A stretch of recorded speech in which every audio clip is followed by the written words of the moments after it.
Bonjour, je suis Adèle. Ici, vous découvrirez des voyages qui ont bouleversé la vie et chamboulé les convictions d'hommes et de femmes de tous âges et de tous horizons. Chaque semaine, je reçois un invité qui me raconte en quoi un pays a transformé sa vision du monde ou l'a poussé à quitter un mode de vie qui ne lui correspondait plus. Alors laissez-vous porter par le premier podcast qui raconte une histoire autour d'un voyage. Bienvenue chez les Frenchies autour du monde, le podcast des voyages qui ont du sens.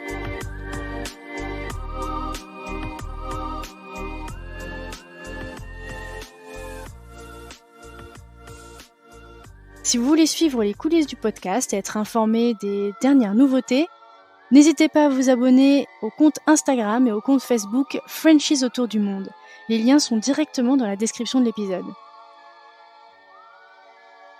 Le podcast est également diffusé toutes les semaines sur la web radio Allô la planète. Je vous souhaite une belle découverte sur allolaplanète.fr.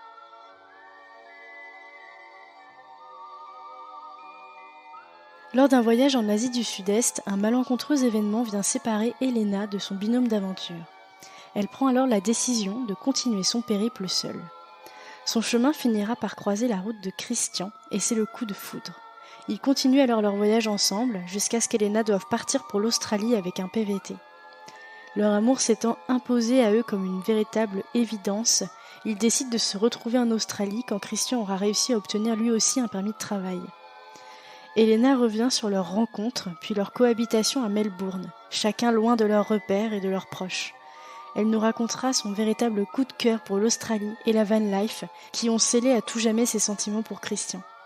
Enfin, nous échangeons sur leur couple mixte, puisque Christian est vénézuélien, et sur comment ils ont géré le fait d'être en couple plus d'1 an sans n'avoir jamais rencontré la famille de l'autre. Je ne vous en dis pas plus et vous laisse découvrir cette histoire pleine d'amour et d'aventure. Bonne écoute! Salut Elena. Salut Adèle. Bienvenue dans le podcast. Ça me fait super plaisir de t'avoir aujourd'hui avec nous. Je vais commencer par te demander de te présenter pour les auditeurs, nous donner ton prénom, ton âge, ta ville d'origine et puis nous dire ton parcours pro en quelques mots. Ça marche. Déjà merci pour l'invitation sur le podcast, ça me fait vraiment trop plaisir d'être ici, de pouvoir partager mon histoire. Donc pour une brève présentation, je m'appelle Elena, j'ai 25 ans. Ma ville d'origine, c'est Auxerre, en Bourgogne. Et du coup, au niveau professionnel, en ce moment, je suis social media manager donc sur Londres pour une entreprise que j'ai créée. Et à côté de ça aussi, je fais de la création de contenu pour mon compte Instagram avec un compte plus focus sur tout ce qui est voyage. Et ça s'appelle The Freedom Traveler. Génial, donc dans le digital, quoi, comme moi. Et du coup, on va tout de suite rentrer dans le vif du sujet. On va parler de ton background voyage. J'aimerais beaucoup que tu nous dises comment toi, la passion du voyage t'est venue. Waouh. Alors, savoir comment ça m'est venu, j'imagine que c'est quelque chose que mes parents déjà m'ont inculqué très jeune. Ils m'ont toujours baladé à droite à gauche. J'ai eu vraiment de la chance à ce niveau-là, que ce soit pour des voyages en France ou même un peu plus loin. Ils m'ont emmené aux USA, en Turquie. Donc je pense que dès mon plus jeune âge, ma maman étant prof aussi, elle avait souvent des vacances. Donc c'est ça qui nous a permis de passer beaucoup de temps en famille et d'explorer pas mal d'endroits. Et c'est vrai que j'ai toujours eu envie d'explorer un peu l'inconnu. Et pour moi, l'inconnu, c'était vraiment l'Asie du Sud-Est, plus précisément. Et du coup, c'était un peu mon objectif depuis mes 12 ans, d'économiser, de mettre de côté pour partir en Asie et me faire vraiment une bonne coupure après les études pour réaliser ce voyage. Et par la suite aussi, l'Australie, ça m'attirait beaucoup. Et je me suis dit, pourquoi pas prendre 2 ans pour découvrir ce côté du globe. Et du coup, toi, quel genre de voyageuse tu es? Comment est-ce que tu peux te qualifier en tant que voyageuse? Je pense que j'ai beaucoup évolué au fur et à mesure de mes voyages. Au début, j'aurais été une voyageuse très organisée, à tout prévoir à la minute. Et au fur et à mesure de mon périple, je me suis bien rendu compte que ça servait à rien et que, au final, se laisser porter par le voyage, c'était vraiment ce qui en faisait toute la beauté. Donc je me dirais plutôt une voyageuse qui se laisse aller et qui va où le vent l'emmène au niveau des opportunités, des envies, de l'humeur du jour. Oh, super. Et du coup, on va donc parler de ce voyage. Et est-ce que tu peux nous expliquer vraiment le contexte, tu vois, où est-ce que tu étais dans ta vie pro, dans ta vie perso, au moment où tu décides de partir pour 2 ans? Du coup, j'avais fini mes études de communication et événementiel. Je travaillais pour Amazon depuis 1 an. J'étais ce qu'on appelle une responsable du bonheur pour un des entrepôts qui se trouvait à Lille. Donc j'habitais à Lille, une super ville que j'ai adorée. Et c'est vrai que Amazon, après 1 an, c'était un rythme un peu soutenu et faire des événements pour des employés, quelque chose qui est assez redondant. Enfin, on a un peu des marronniers, comme on pourrait dire dans le milieu du journalisme, où bah t'as la fête de Noël, t'as la fête d'Halloween. Voilà, donc c'était un peu les mêmes événements qui allaient revenir. Et c'est vrai que j'avais vraiment besoin de changement. Et je me suis dit que c'était le moment idéal où j'étais pas dans un CDI, j'étais pas posée, j'avais pas d'attache particulière. Donc c'était le moment parfait pour partir et prendre du temps justement pour découvrir ces endroits qui m'intriguaient beaucoup. Et donc, alors, comment est-ce que tu t'organises? À quoi tu penses au niveau du parcours? C'est quoi tes premières démarches, on va dire? Du coup, la première démarche, c'était d'appeler une amie qui s'appelle Lorinda et qui était un peu sur la même optique que moi, où elle venait de finir ses études, elle avait pas envie de commencer un CDI de suite, et on a pris juste un aller simple pour Bali sur un coup de tête. Ça se verra d'ailleurs que c'était sur un coup de tête parce que l'aller durait 48 heures, hein, avec 3 escales. On n'a vraiment pas fait au plus simple. Donc voilà, donc ça commençait vraiment dans ce genre de voyage où je me laissais aller.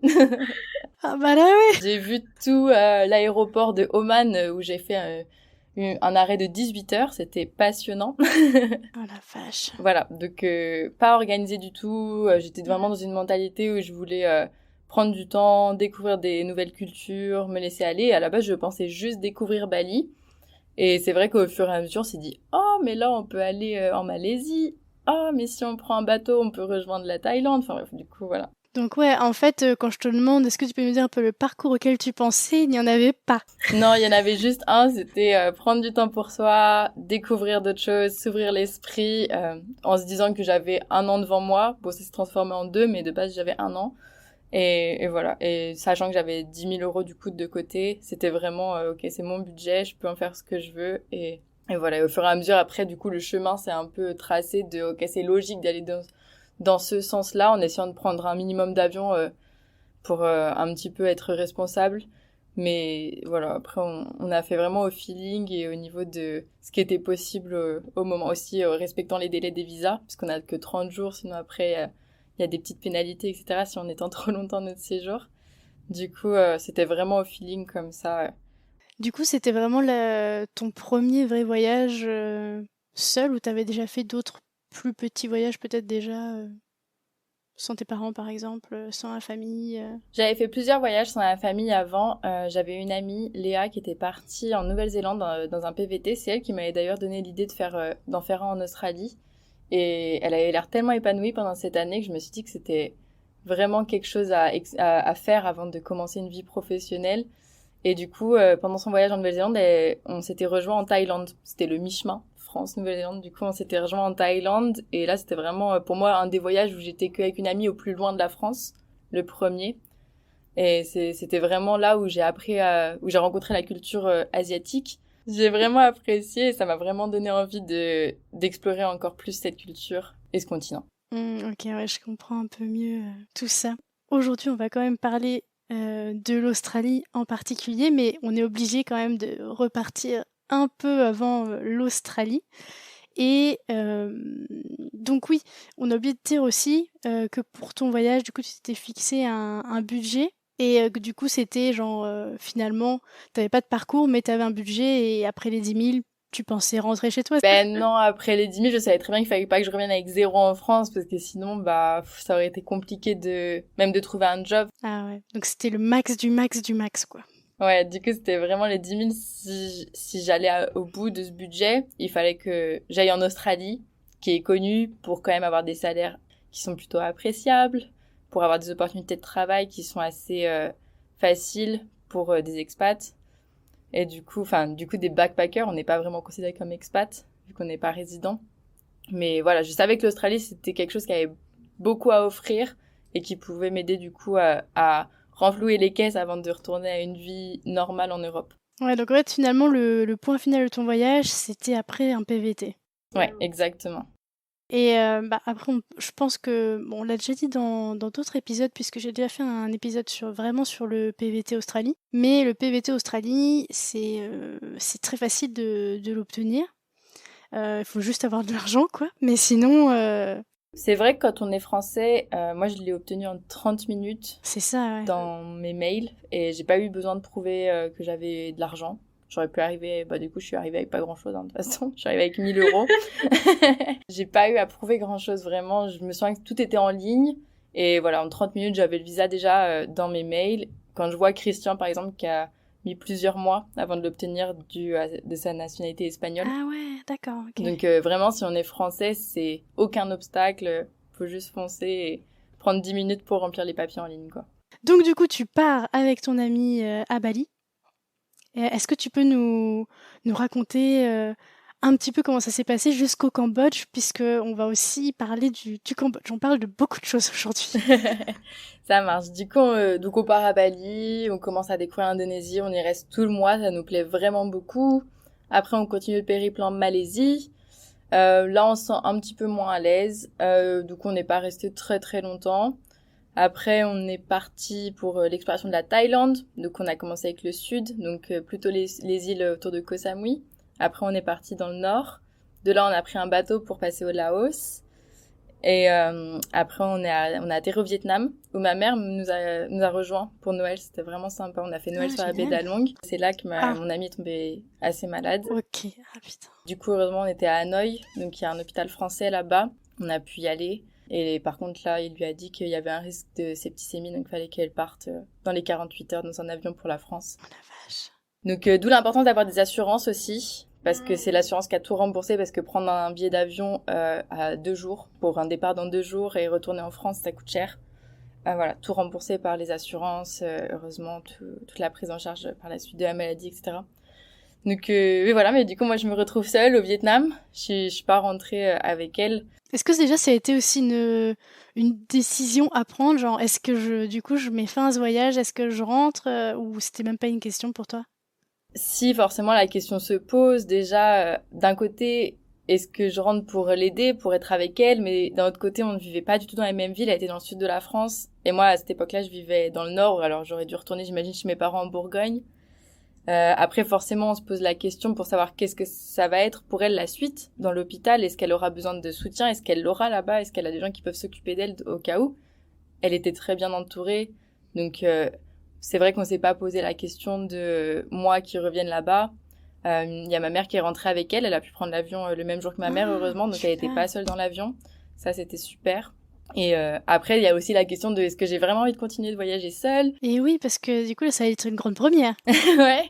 Est-ce que je suis capable de m'assumer toute seule? Je sais pas, est-ce que je me sens en sécurité aussi pour être seule?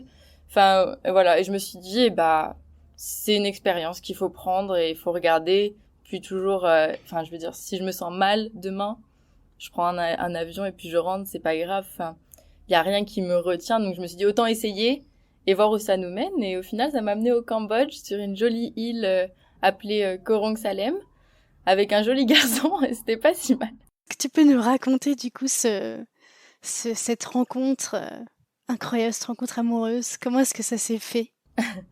Alors, si je retourne un peu en arrière de mon voyage, quand j'étais en Thaïlande avec mon amie, Lorinda, on avait rencontré une autre Française qui s'appelait Kelly. Et de là, on était restés en contact. Et je suivais son voyage du coup sur les réseaux et je vois que elle venait de finir le Laos pendant que moi je finissais le Vietnam.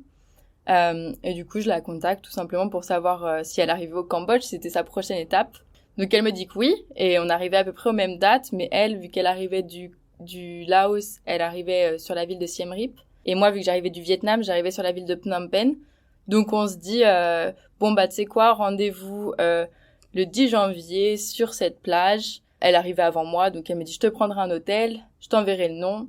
Et voilà, on se met dans la même chambre. Trop cool. Enfin, on n'avait pas de carte SIM, on n'avait pas de Wi-Fi tout le temps, donc c'était juste vraiment se faire confiance. Ça, j'aimais bien, je me disais, c'était un peu comme peut-être à l'époque de nos parents, quand ils n'avaient pas de téléphone. C'est vrai, ouais, tellement. Ils recevaient une lettre, j'imagine, et ils se disaient, bon, on se retrouve à telle heure devant cet endroit. Ou à la cabine téléphonique, tu sais. Ouais. Et genre, maintenant, on arrive à se perdre alors qu'on a les téléphones quand même. C'est fou. C'est ça. Et du coup, voilà, j'ai pris un bateau pour cette île, un bus, puis un bateau. Et je suis arrivée à l'hôtel, j'ai trouvé l'hôtel qu'elle m'avait donné par SMS. Et là, j'arrive et il y avait une chambre à son nom et au mien. Donc je me dis, ok, c'était un bon signe, je suis au bon endroit. Et elle m'avait prévenu qu'elle voyageait avec un groupe de gens, dont 2 Vénézuéliens. Et dans les Vénézuéliens, du coup, il y avait Christian, que j'ai rencontré le soir au restaurant, voilà. Et là, c'est le coup de foudre ou pas? Et là, c'est le coup de foudre, oui. On commence directement, il se met à côté de moi au restaurant, on commence à parler. C'est vrai qu'on se rend compte vite qu'on a beaucoup de points en commun. Et voilà, après, il y a pas d'arrière-pensée de suite. Enfin, on se rencontrait tous. Moi, je rencontrais un groupe de 10 qui voyageait ensemble depuis 3 semaines déjà. Ouais. Alors, fallait un peu s'intégrer. C'est clair. Vous parlez anglais, j'imagine? Du coup, on parle anglais, ouais. Moi, j'ai fait la grande erreur de prendre allemand en plus à l'école. Donc, ça aide pas du tout. La langue au Venezuela, pour ceux qui savent pas, c'est l'espagnol. Donc, ouais. Moi, espagnol, du coup, c'est que des petites bases depuis qu'on s'est rencontrés quand même. Et lui, pareil, français, c'est pas non plus une langue qu'on apprend à l'école. C'est peut-être le secret de la réussite de notre couple. Ah ouais, tu crois? Je sais pas. Donc, vous vous rencontrez, etc. Et une fois qu'on se rencontre, on va voyager plusieurs pays ensemble. Du coup, on décide de continuer en fait à voyager ensemble. Donc, on va aux Philippines. Et du coup, aux Philippines, on est obligé de tomber amoureux entre les paysages, la chaleur, etc. Et on n'a plus envie de se quitter. Donc, on va à Singapour ensemble. Et après, on va à Bali. Et là, voilà, le moment des épargnes arrive. Les épargnes qui... le fameux le compte en banque qui arrive à sa fin. Moi, j'avais déjà, du coup, mon visa. Je l'avais pris avant de partir en Asie. Parce que j'avais quand même pour projet d'aller en Australie pour renflouer les caisses. Donc, je lui annonce que moi, je vais en Australie pour 1 an. Et que ça me ferait plaisir qu'il vienne. Mais lui, voilà, il avait pas encore son visa, donc il a dû retourner en Espagne pour l'obtenir. Et moi, du coup, je vais seule, je commence seule mon aventure en Australie. Ah ouais, ok. Mais du coup, t'es pas rentrée en France entre les deux? Non. Ah putain, ouais, ok. Voilà, je commence seule mon périple en Australie avec la promesse qu'il viendra dès qu'il a un visa. On savait pas, du coup, combien de temps ça allait mettre... Moi, du coup, je me suis dit, ah, bon, il l'a demain, je lui ai en 30 minutes, il va peut-être l'avoir en 1 semaine, mais non, lui, ça aura pris 4 mois, du coup. L'arrivée en Australie, ça va être déjà découverte de la ville, donc Melbourne, j'ai choisi celle-ci. Donc, t'étais jamais allée en Australie, c'était vraiment qu'un rêve? Ouais, c'était qu'un rêve. Moi, je pensais juste aller à Melbourne 6 semaines et après échapper à l'hiver en allant sur la côte dans le Queensland vers Brisbane, la Gold Coast. Mais du coup, je tombe amoureuse de Melbourne, encore plus que j'étais tombée amoureuse de Christian, et je reste. Même l'hiver ne me fait plus peur, du coup, je reste à Melbourne. Et je trouve un travail en 1 jour, ce qui est plutôt exceptionnel. J'étais passée par Gumtree, je regardais les jobs sur Gumtree, les propositions, et j'avais vu un café qui était pas trop loin du Airbnb que je louais. Quand je suis arrivée, j'ai loué un Airbnb pour 6 semaines. Pas la meilleure idée que j'ai eue, mais bon.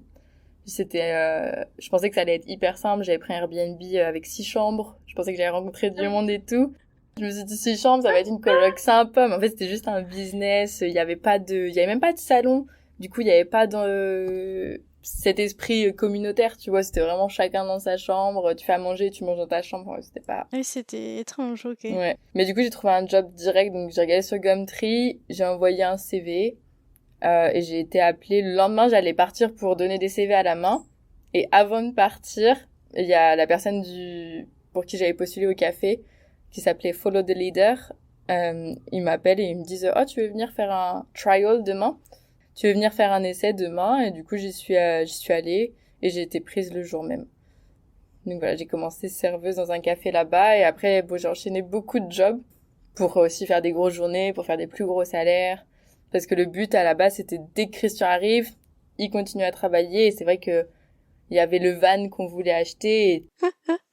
Raconte-nous donc ça, alors. Parce que du coup, toi, tu faisais quoi, des petits jobs alimentaires, on va dire, en l'attendant? Donc j'ai commencé par servir des cafés dans un café qui s'appelait Mhm. Follow the Leader. Euh, Après le Airbnb, j'ai rencontré un couple de Français et Australiennes et ils allaient rentrer en France et ils avaient 2 chats dont un qui était épileptique, donc ils avaient besoin de quelqu'un pour donner les médicaments à leur chat. Et bah moi j'adore les chats et en échange ils donnaient en fait la maison. Donc ça avait pas de salaire mais du coup ça faisait que t'avais Ah, pas de putain, loyer à payer pendant 6 semaines, ça a duré. quand Donc même. ça a fait un loyer à Melbourne, c'est facile 1 500 par mois. Donc tu vois, ça m'a fait une bonne économie déjà. Et entre-temps, du coup, j'ai repris un autre job l'après-midi où je gardais des enfants pour une famille française. Super. Toi, tu communiques avec Christian parce qu'en plus, enfin, je veux dire, c'était quand même les débuts de votre relation et finalement, vous vous retrouvez séparés. Ouais, ça faisait 4 mois qu'on se connaissait, qu'on était Ah ouais. ensemble et on a été séparés 4 mois direct. Ouais. Et du coup, c'était comment? C'était pas trop compliqué? Bah vraiment relation à distance quoi, on se parlait beaucoup quand même. Franchement c'était vraiment un grand soutien pour moi de l'avoir parce que c'est pas facile d'arriver seul dans un pays qu'on connaît pas, où on connaît personne, on n'a aucun repère. Et c'est vrai que de l'avoir tous les jours au téléphone, c'était quand même assez rassurant. Aussi de lui expliquer comment la vie était là-bas. Je pense que lui aussi ça lui donnait envie de venir et de voir par lui-même. Et la communication, vraiment, c'était pas du tout un problème. Et puis j'avais des journées bien chargées, j'avais vraiment un objectif en tête, c'était faire de l'argent pour pouvoir acheter un van et partir. Et ça te venait d'où, toi, cette envie de van? Je crois que c'est vraiment né en Australie pour le coup. Je pense que c'est la Ok, façon la plus simple de visiter l'Australie. Parce que c'est tellement grand, il y a tellement de choses à voir que si tu le fais pas en van et que tu te limites à des trajets en bus ou même en avion, bah, ça, tu vas pas pouvoir tout voir. Il y a vraiment plein de petits spots, de petites plages qu'on a pu explorer grâce au van, quoi. et du coup, ça, tu lui en parles déjà avant même qu'il arrive pour le van? Non, je vais pas lui mettre la pression comme ça. Je lui dis déjà, viens, j'ai un appart. C'est ça, ouais, on va faire des paliers quand même. Oui, oui, il y a des paliers. Non, c'est vrai que c'était un tout début de relation. Déjà, fallait voir Bah, que c'est habiter ça. avec quelqu'un, tu vois, on allait habiter direct ensemble. Donc, T'avais déjà habité avec quelqu'un, toi, avant? ouais. Ok, donc bon, ça va. Tu savais faire.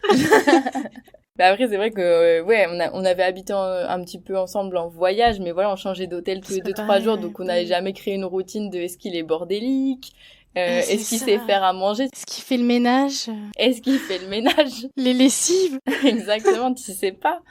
Donc, bon, après, c'était le petit stress d'avant qu'il arrive, tu vois, de Ok. comment il est dans la vie de tous les jours, parce qu'en Asie, on était loin d'être nous-mêmes.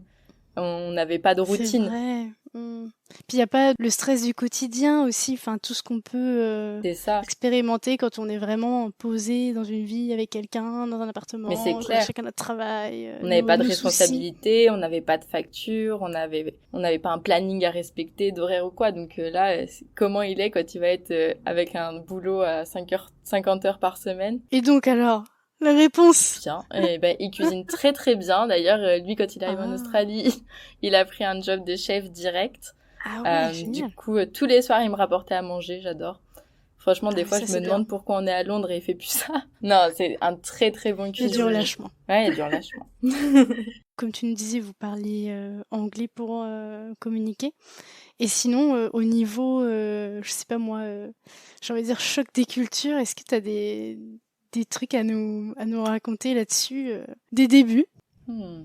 Au final, il est vénézuélien, mais issu d'une famille espagnole, donc au niveau de la culture, c'est quand même assez similaire. J'étais pas Ah, trop désorientée. Après, il y a une grosse culture danse, donc ça, il m'a appris pas mal là-dessus au niveau de salsa, merengue, bachata, génial! reggaeton. Bon, ça va. Ah, c'est Mais super. c'est vraiment une culture musicale forte qui m'a apporté et que j'apprécie vraiment au quotidien. Après, au niveau des habitudes, non, enfin, il a des habitudes, je dirais, mais j'ai pas l'impression que ce soit relié à sa culture. Après, il m'a fait découvrir toute la nourriture vénézuélienne aussi. Je sais pas Ah si t'as là déjà là. essayé, mais par exemple, t'as les arepas, les cachapas. Enfin, il y a plein de choses, genre les choupés. C'est vraiment une nourriture que je connaissais pas et comme moi, j'ai pu lui faire du bœuf bourguignon, des Oui. Welsh, des croziflettes. Les fameuses. Vous installez ensemble dès qu'il arrive et vous passez combien de temps comme ça à créer cette petite routine? Il va arriver fin août et moi j'avais enfin trouvé un appart. Donc après la maison où je gardais les chats, j'ai réussi à trouver un appart seul avec une chambre. Je l'ai trouvé en juillet, il me semble. Et il est arrivé fin août et on est parti fin décembre. Donc tu vois, ça aura pas duré très longtemps, la routine. Ah ouais, donc très vite tu lui dis finalement pour le van. Ouais. Très vite, je pense que lui aussi, il est comme moi, c'est un mordu du voyage. Donc très vite, je pense qu'il avait aussi envie de pas s'arrêter à Melbourne et de découvrir ce qu'il y avait après, quoi. Parce que quand tu vois l'Australie, tu vois les plages, tu vois aussi Uluru, le centre rouge, les kangourous, tout ce qui est la nature, les animaux, ça donne envie en fait. Et c'est vrai que Melbourne, c'est une super ville, mais quand tu sais que tu as un visa avec une date de péremption, tu as vraiment envie de... Ça, c'est un compte à rebours. Et le PVT, c'est 2 ans ou 1 an? Alors, le PVT, c'est 1 an initialement, mais si tu fais 3 mois en ferme, tu peux renouveler d'1 an, et si tu refais 3 mois en ferme, tu peux renouveler encore d'1 an. Donc ça peut aller jusqu'à 3 ans maintenant. Après, nous, on a décidé de pas faire de ferme, parce que j'avais vraiment une super position à la fin. Donc après avoir fait café, babysitter, je me suis mis dans un vieux pub, ça s'appelle un TAB là-bas, donc c'est un peu l'équivalent d'un PMU. Donc j'y suis pas restée très longtemps, mais au moins ils m'ont appris à faire tous les cocktails. Et de là, j'ai pu envoyer une candidature pour un vrai pub qui était juste à côté de mon appart en plus. Et j'ai pu du coup obtenir un poste de bartender qui gagne beaucoup plus. C'était 19 de l'heure, 23 après une certaine heure le soir, et 25 les samedis, et 30 les dimanches. Donc tu vois, ça allait vite quand même, et quand tu faisais un samedi à dimanche à 10h, c'était une bonne position. Et puis après, ils m'ont laissé faire les événements, en fait. Ils avaient une function room au-dessus du pub, et du coup, ils m'ont laissé commencer à organiser des événements. Alors là, j'étais la plus heureuse, et c'est vrai que je me voyais pas quitter ça pour faire un job en ferme, où je savais pas combien j'allais gagner, je savais pas dans quelles conditions j'allais être. Peut-être je l'aurais fait si on avait déjà eu les sous pour acheter le van, et qu'on pouvait du coup j'ai vu pas mal de gens faire ça, vivre dans leur van, à côté d'une ferme, et du coup travailler dans une ferme pour étendre leur visa. Et du coup, est-ce que ça compte le woofing ou pas pour les fermes? Si t'es payé, mais pour moi le woofing c'est... Ah oui, c'est vrai que c'est du bénévolat. Oui, exact. Parce que en fait le gouvernement, quand tu renouvelles, il va te demander tes fiches de paye. Ah ben ouais, ok. Donc ouais, tu peux pas lui dire j'ai fait 3 mois de bénévolat dans une ferme. Ouais, non. Et du coup ils vont te demander le code postal, et il faut que le code postal soit dans un certain endroit qui est considéré comme rural. Okay. Toutes ces fermes, elles sont répertoriées ou quelque chose comme ça? Ouais, il y a des listes où tu peux voir les codes postaux qui marchent en fait. S'ils vérifient, après ils vérifient pas. Des fois ils te donnent ta deuxième année sans vérifier tes papiers. C'est un peu la roulette russe, mais s'ils vérifient et qu'ils te la donnent pas, bah t'as déjà payé pour ton application, et du coup tu reçois pas ton année, quoi. Et donc du coup, comment est-ce que vous organisez ce tour d'Australie en van, si je peux dire? C'est un tour d'ailleurs? Vous avez fait tout le tour de l'Australie? Non, pas tout le tour. Il avait fallu faire un choix. Donc, on est parti de Melbourne. On a fait tout au bout jusqu'à l'ouest. Donc, c'est Margaret River, la première ville au sud-est. Donc, c'est Margaret River, la première ville au sud-ouest. Après, on est remonté. Donc, au milieu, t'as Perth. Et on est remonté tout en haut, t'as Broome. Après, on a traversé jusqu'au milieu, où tu vas avoir Darwin, tout au nord. Et là, on est redescendu tout droit. Donc, quand t'es à Darwin, en fait, soit tu continues pour faire l'autre tour et tu vas arriver sur la Gold Coast. Donc, la grande barrière de corail, Brisbane, Sydney, etc. Et tu redescends par Canberra. Soit tu traces au milieu et du coup, t'as Uluru. Quand Chris était pas là, j'avais ma maman qui est venue. C'était les vacances d'été pour elle. Et elle est venue 3 semaines. Donc, on a fait toute la côte Est ensemble. Donc, moi, j'avais déjà vu cette partie. Et avec Chris, après quand il est arrivé, on s'était pris des vacances avant d'acheter le van, et on avait fait toute la Tasmanie ensemble. Donc c'est vrai qu'on a fait juste le tour comme ça avec le milieu, parce qu'on avait été vraiment intrigués de voir le centre rouge. Toi, t'avais déjà fait des voyages en van, ou est-ce que c'était la première fois? Première fois, vraiment. Wow. J'avais aucune attente. Ouais, parce que je savais pas du tout comment ça allait être, donc je m'attendais à rien. Je m'attendais aussi peut-être à tout. Quand tu vois les araignées, les serpents, enfin l'Australie c'est connu pour ça. Bon, je n'en ai vu aucune. C'est fou ça. Que c'est un mythe pour moi. Ah bon? Parce que moi, j'ai entendu des histoires, ça faisait peur, hein. Que tu l'as entendu de la personne qui l'a vécu directement. Oui. Non, j'ai rien eu. Je te Ah rassure. ouais. Parce que j'ai plein de personnes de mon entourage qui font « Oh non, je veux pas aller en Australie, il y a des araignées et tout. » Et pour le coup, j'ai vécu dans un van, dans des environnements un peu ruraux, même très ruraux. Et j'ai jamais rencontré... Oh là là. Je crois le plus exotique qui m'est arrivé, c'est d'avoir un ému. C'est une espèce de grosse autruche qui vient C'est et ce que qui nous j'allais réveille dire. le matin. Oh Et là du là. coup, sinon, le moins exotique, c'était le kangourou, quoi, qui vient le matin au réveil. Bon. Oh, trop bien. Quand est-ce que tu sais que que t'adores ça, quoi, la van life? Très vite, tu te rends compte que c'est quelque chose qui te plaît? Très vite, je me rends compte que c'est quelque chose qui est un bon testeur de couple, vraiment. Moi, je suis pas de nature patiente. Et très vite, je me rends compte que dans un van, il faut être patient. Parce que tout se fait à deux. Tu vois, par exemple, tu veux déplier un truc, tu veux sortir le store dehors. Enfin, on n'avait pas un van tout neuf, quoi. On avait quelque chose qui datait peut-être de 2002, qui avait déjà un bon 120 000 kilomètres au compteur. Enfin, c'était quand même un engin qu'il fallait entretenir, il fallait en prendre soin. Il avait été converti à la main par un Français. Du coup, c'était un petit peu une installation pas très professionnelle, quoi. C'est pas les vannes converties comme ce que j'ai eu en Écosse, là, il y a 2 mois. Donc, voilà, c'était assez un travail d'équipe. Franchement, chaque jour faut que tu penses à faire ça, faut que tu penses à ramener l'eau, faut que tu penses à trouver aussi l'endroit pour mettre de l'essence, parce que la particularité de l'Australie, c'est les grandes distances. Du coup, faut que tu penses ok, à cette station, je vais faire le plein, mais je vais aussi remplir les bidons d'essence, parce que là, il y a 500 kilomètres et notre van, il a pas ça en autonomie. Donc, c'est beaucoup de choses à penser pour deux, en fait. Et on essaye toujours de faire attention à l'autre, ok, qu'est-ce qu'il veut aujourd'hui? Lui, il aimerait bien manger chaud. Moi, j'aimerais bien prendre une douche. Voilà, c'est vraiment essayer de faire en sorte que tout le monde a son confort dans un environnement qui est pas le plus confortable. Et du coup, c'était dur ou pas l'adaptation au début? L'adaptation au début, je dirais que le plus dur, c'était vraiment la chaleur. On est parti du coup en plein milieu de l'été. Et c'est vrai que les premiers jours, il faisait 44 degrés.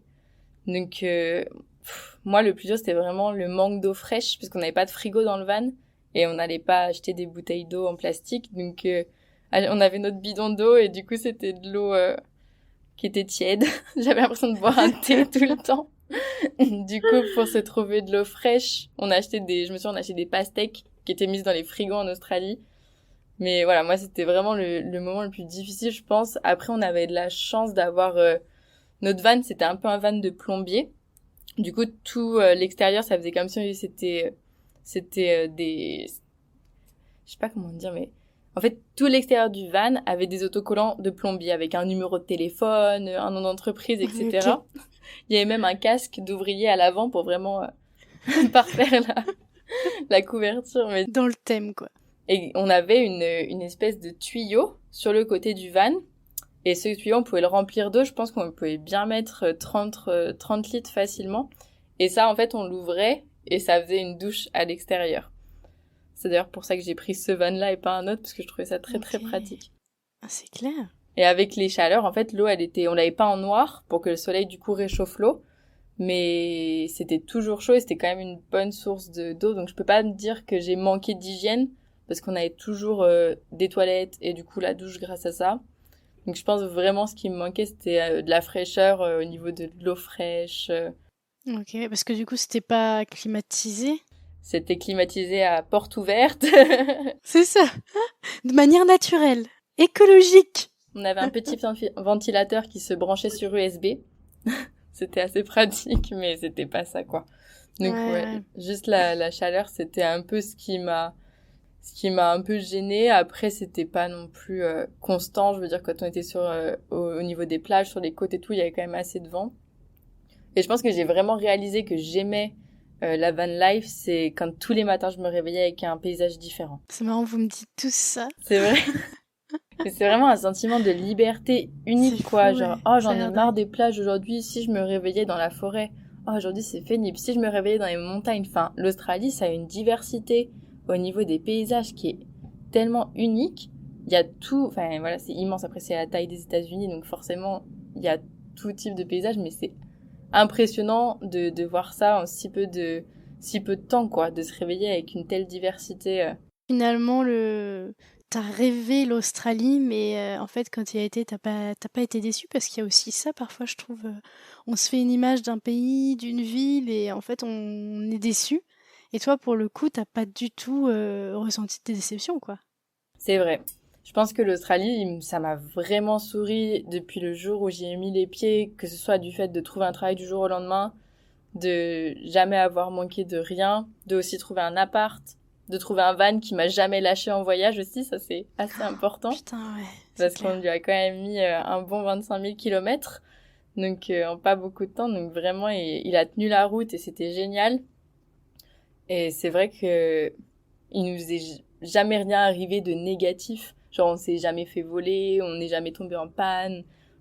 Franchement, j'ai aucun souvenir négatif de l'Australie. Et même les gens que j'ai rencontrés là-bas, que ce soit australiens ou des expats, j'ai eu que un bon entourage vraiment. Et c'est que des souvenirs géniaux. Tout de suite, vous avez réussi à vous adapter parce que bon, finalement, vous aviez fait 4 mois de routine, ça s'était bien passé en appart?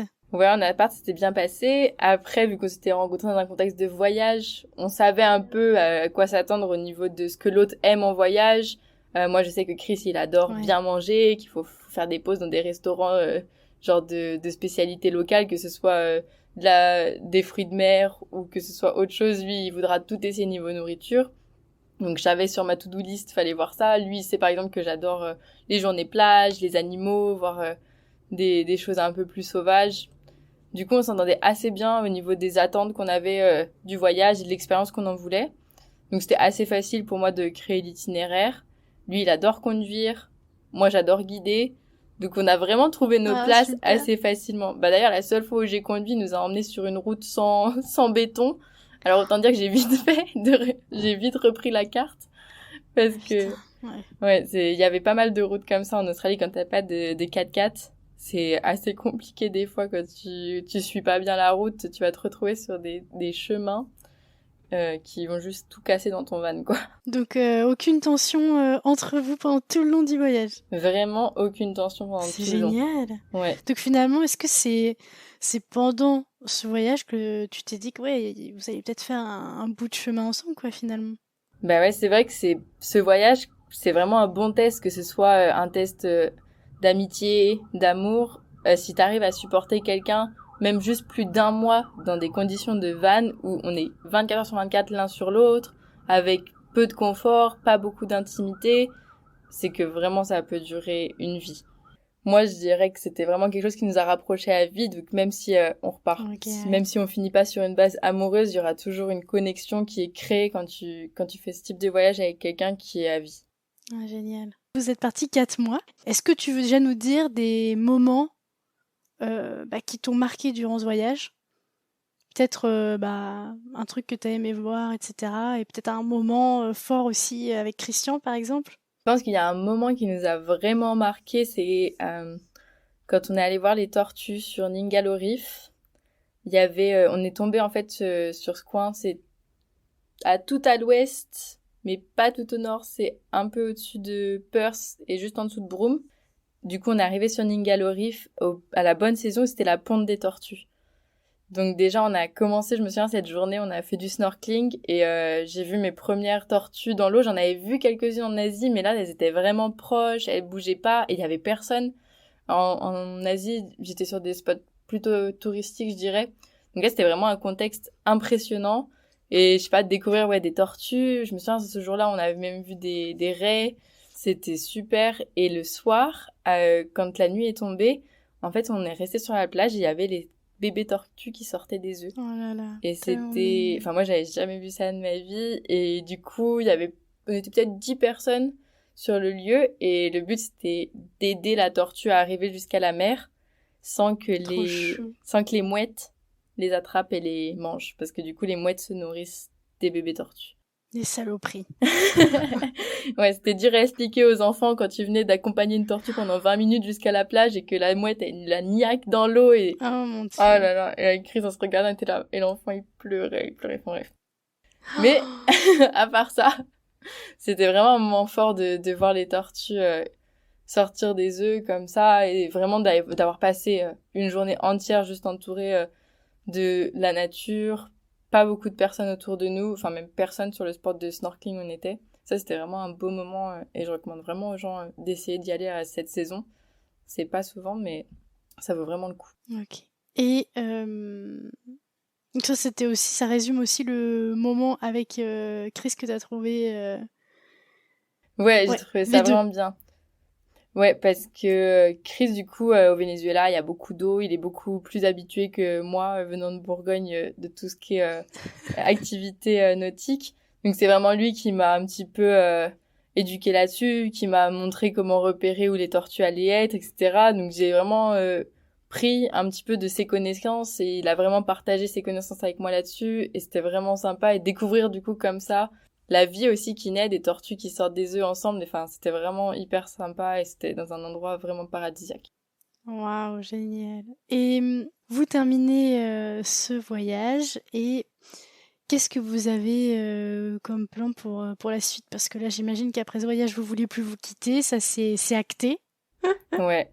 Bah, du coup, là, c'est le stress de le présenter au papa. Ah, mais oui, c'est vrai, j'ai même pas pensé à te demander, mais effectivement, vous avez jamais rencontré les parents de l'un et de l'autre durant presque un an? Bah ouais, du coup, ça a fait 1 an qu'on est ensemble et bah forcément mes parents le savent, ses parents le savent aussi. Mais c'est vrai qu'on s'est pas, enfin ils connaissent pas physiquement, on s'est jamais vus. Et oui, il y avait un moment, faut rentrer en Europe.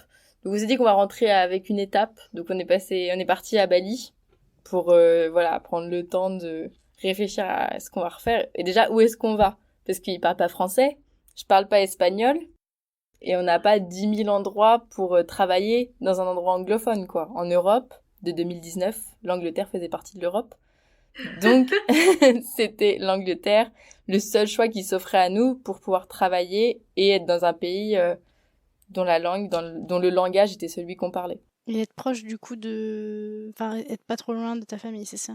Non, c'était vraiment que quand t'es européen, tu peux pas aller travailler sans démarche Ah oui. administrative autre qu'en Angleterre. Ok.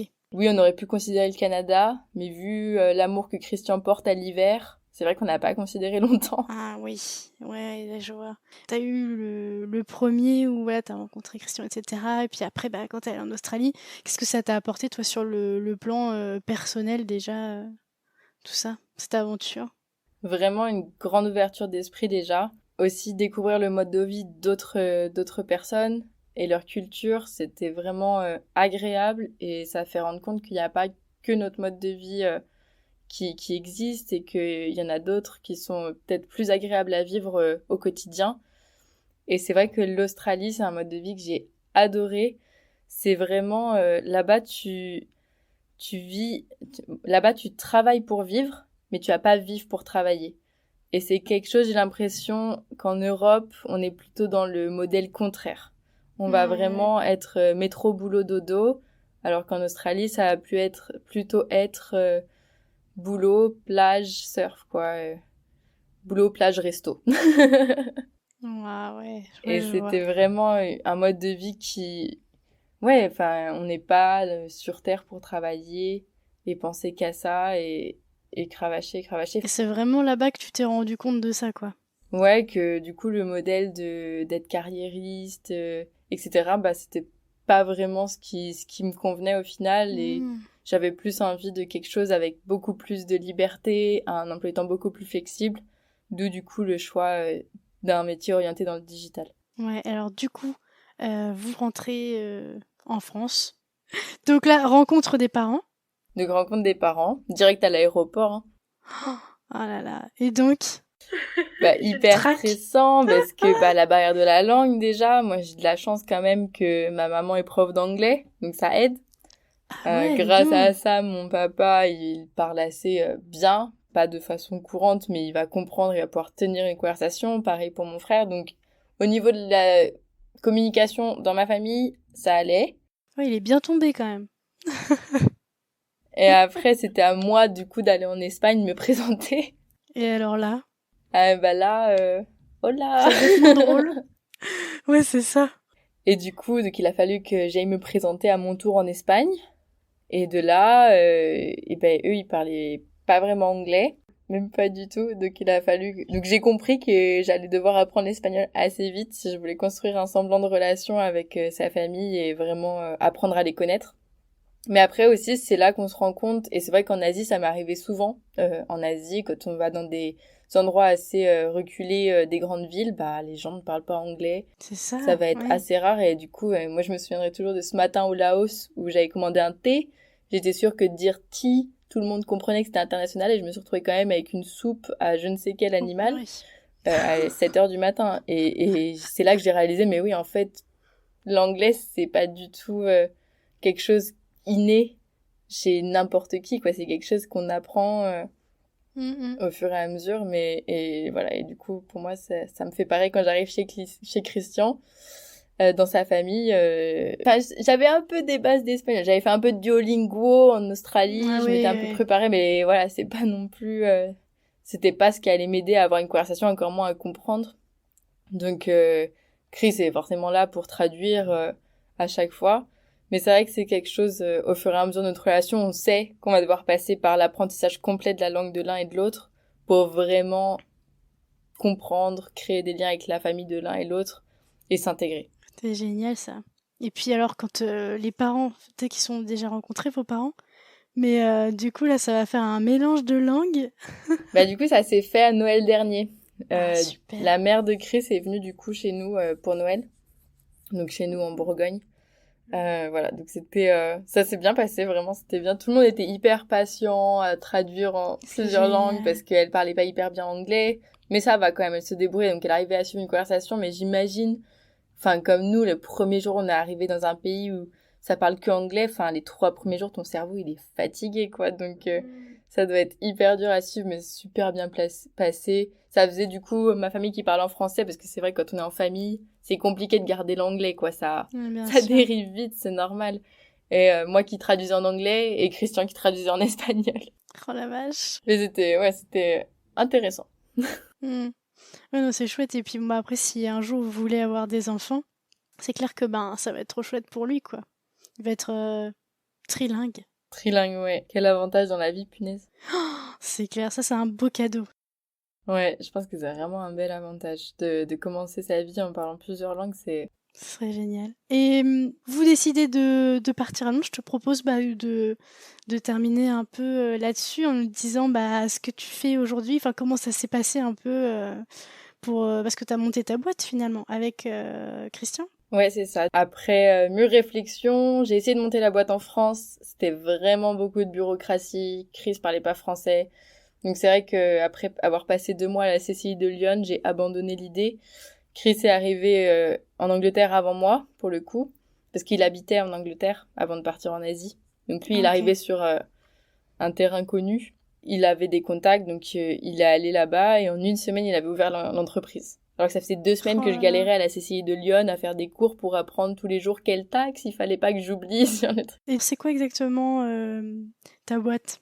On a monté une boîte qui s'appelle HBLC Marketing et on propose des services de management de réseaux sociaux et de création de contenu pour des business. Du coup, on est concentré sur des petits business, donc des gens qui se lancent généralement, pour vraiment les aider à construire leur visibilité, à mettre en place leur visibilité en ligne. Et on va vraiment mettre en place le profil, l'optimiser et après faire une espèce de coach, un espèce de coaching et consultation pour expliquer la stratégie qu'on va proposer au client de mettre en place par la suite et de lui dire un peu comment la plateforme marche pour qu'il comprenne et qu'il arrive à la dominer en fait et à en profiter au niveau de son business. Génial. Et toi, enfin, vous en vivez et tu fais aussi du blogging à côté. On a envie et après j'avais essayé le blogging, j'avais lancé un blog de base en français et c'est vrai que je m'y suis pas tenue.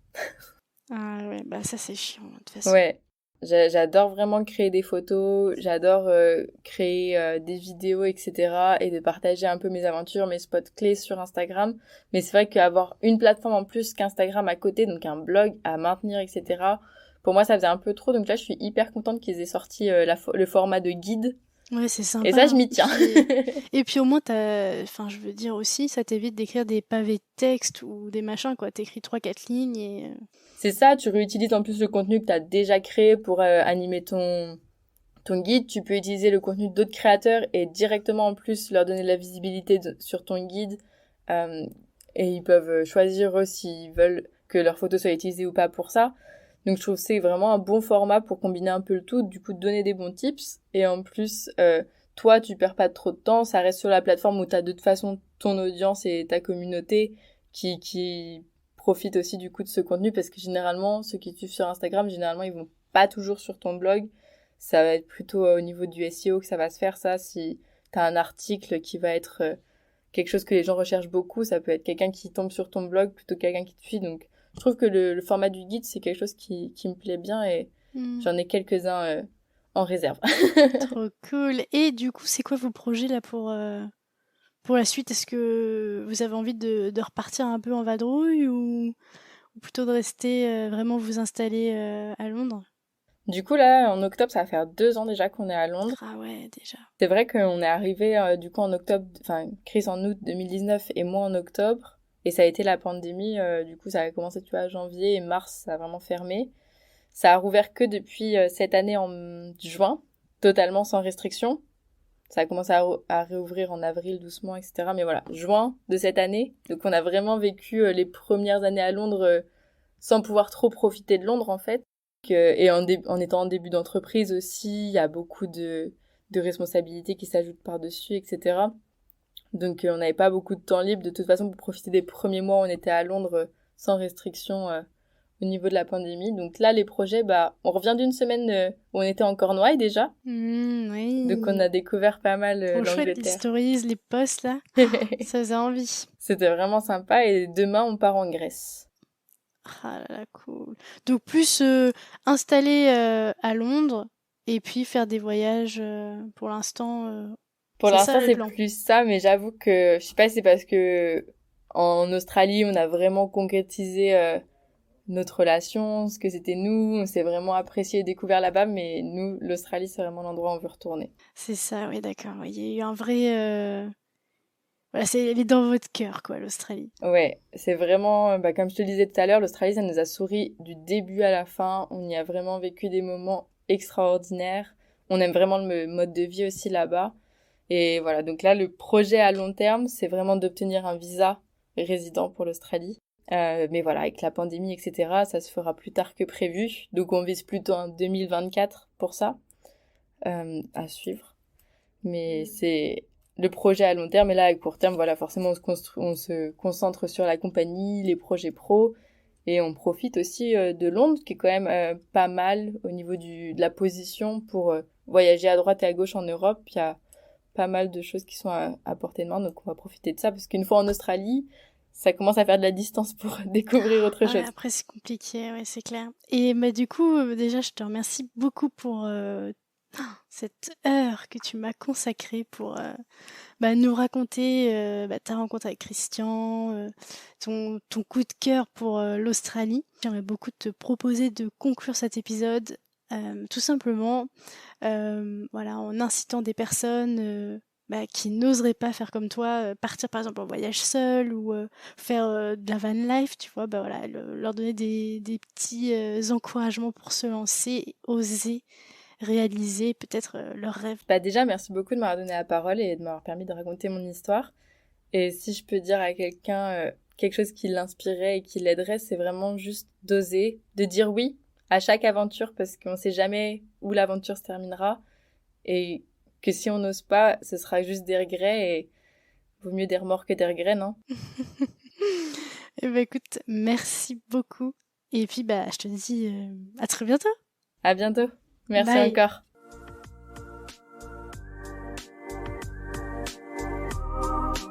C'est la fin de cet épisode, mais j'ai encore besoin de vous. Si vous avez Apple Podcast, n'hésitez pas à laisser 5 étoiles et même à mettre un petit avis. Cela m'aide énormément à faire gagner en visibilité à ce podcast. Si l'épisode vous a plu, n'hésitez pas à le partager au plus grand nombre. Il ne me reste plus qu'à vous dire à lundi pour un prochain épisode des Frenchies autour du monde.